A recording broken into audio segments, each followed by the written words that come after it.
do?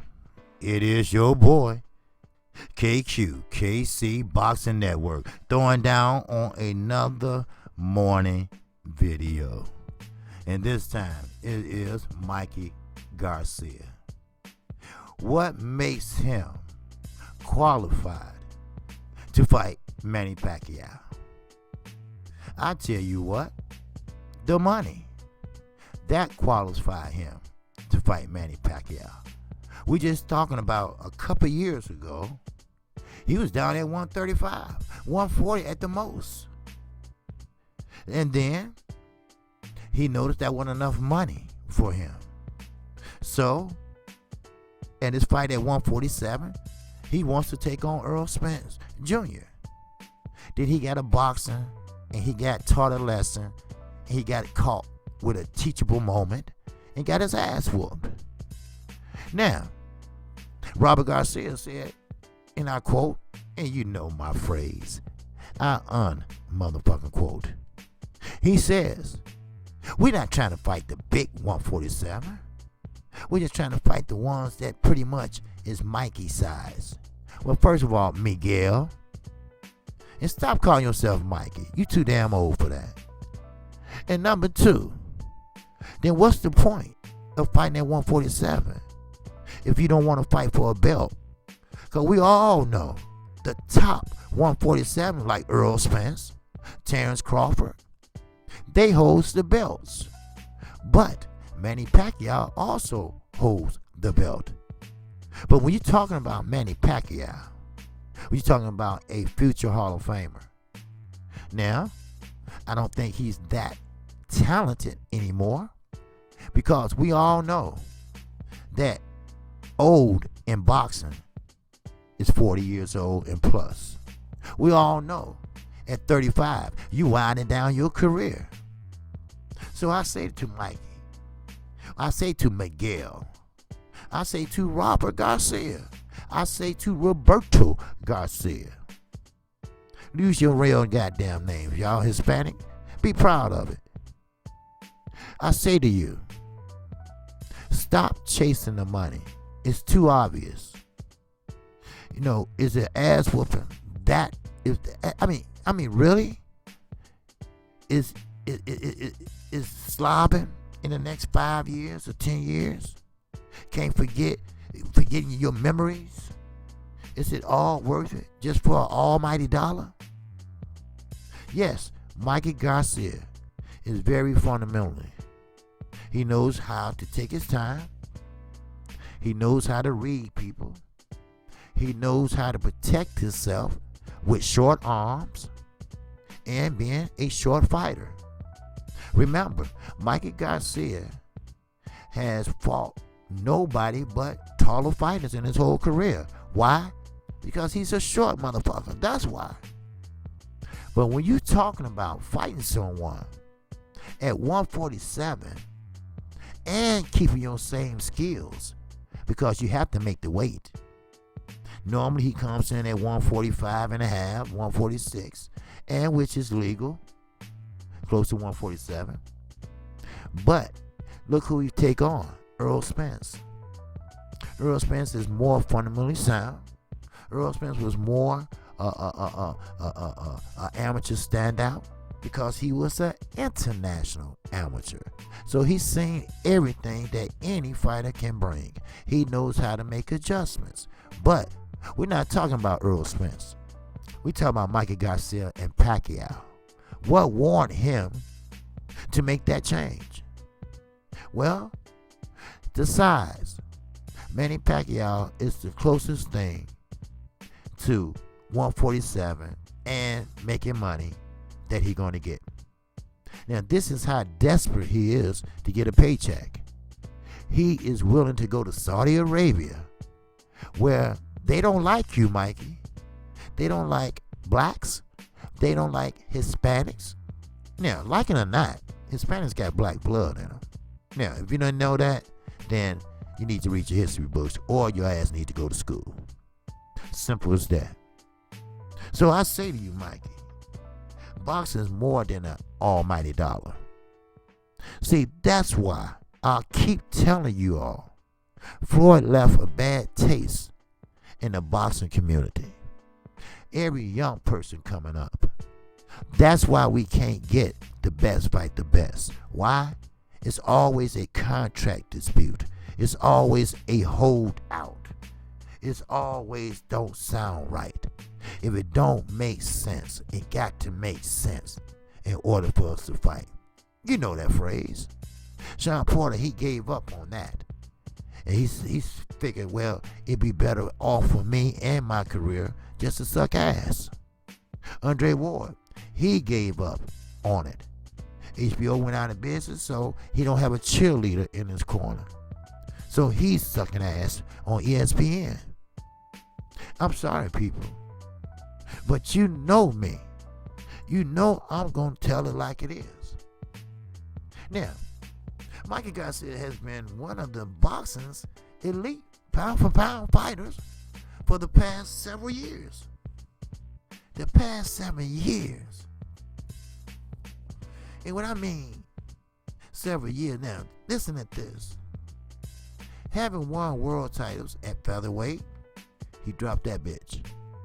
Junior lightweight, he dropped that bitch.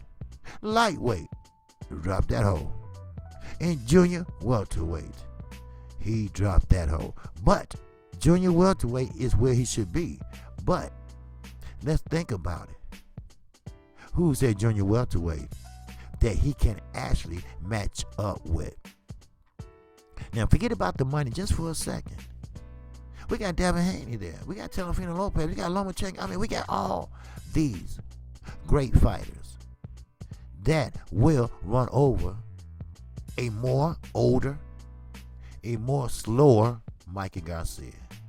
Sure, he didn't look that great Saturday. Yeah, he won, but he wasn't that great at all. He wasn't that great at all. But what welterweights, but was welterweight a bridge too far? Yes, it was. It was too far. Weight classes is created for a reason. And after all, Garcia came away with his win against Jesse Vargas. But you have to understand, Jesse Vargas is not no A-level fighter. Jesse Vargas is a B-level fighter. Sure, you made 7-point-something million. Yes, and in case you didn't know, DAZN, they had expanded their brand to 22 other countries. Now, that's a reason why that is. It's not that they're doing well. It's just that those are poor countries. Most of them are third world countries. Most of them has what, 2 channels? Huh? But see, the United States, we run this world. We run all countries. We are the richest country. So I say to you, Mikey Garcia, stop chasing the dollar. Take your ass home and retire. Because you're going to run into someone that's more advanced, younger, more vital. Sure, you want Manny Pacquiao? And let's analyze this shit for 1 second. Manny Pacquiao, we all know his style of fighting. It haven't changed.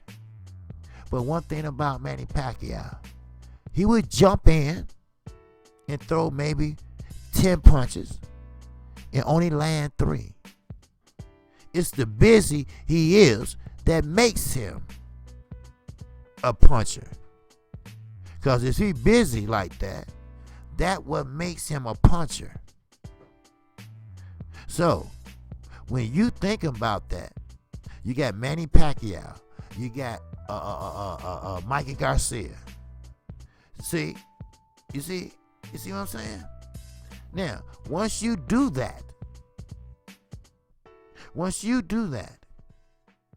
you putting Mikey at risk, Now, Mikey don't have knockout power. It's been a long time since he knocked out someone. And he definitely is not going to knock out someone at 147.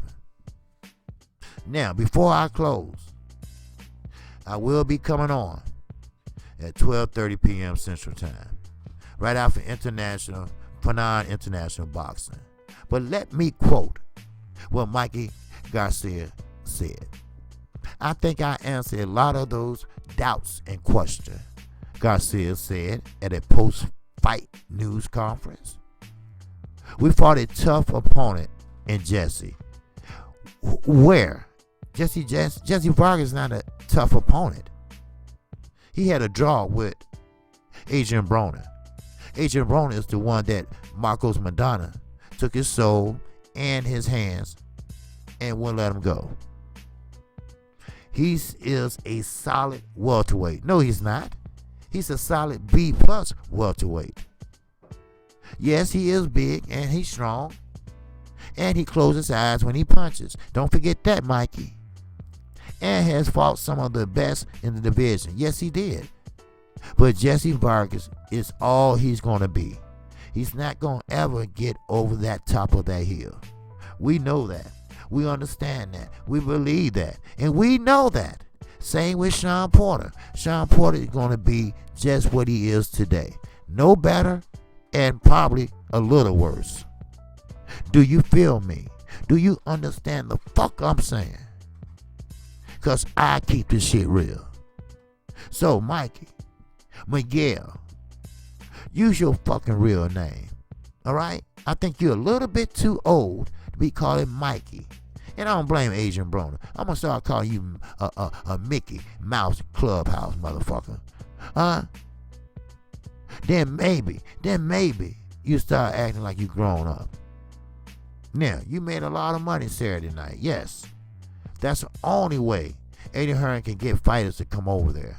Because he doesn't have an attitude. He don't have a demeanor. He doesn't have a friendly demeanor, put it that way. He don't know how to talk to people. And when he does talk to people, it's lies.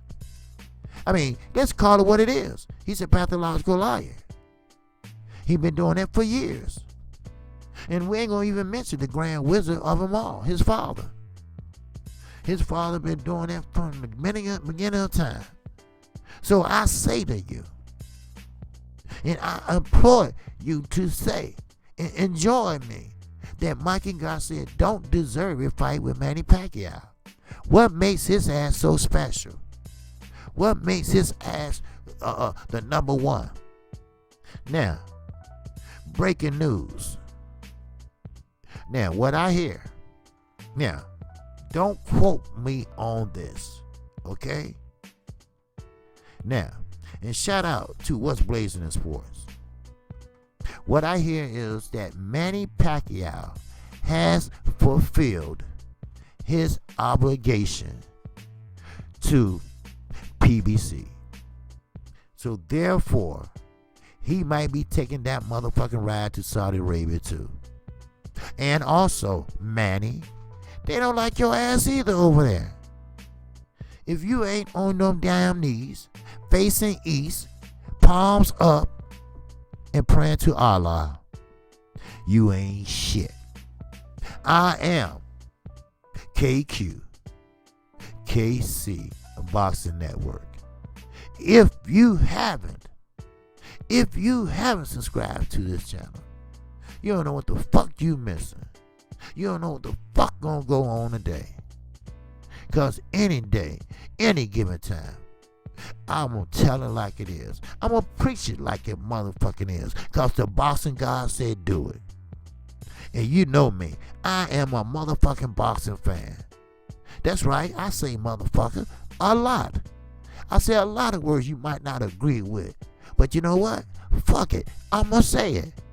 And I'm gonna keep on saying it. And again, it's a damn shame.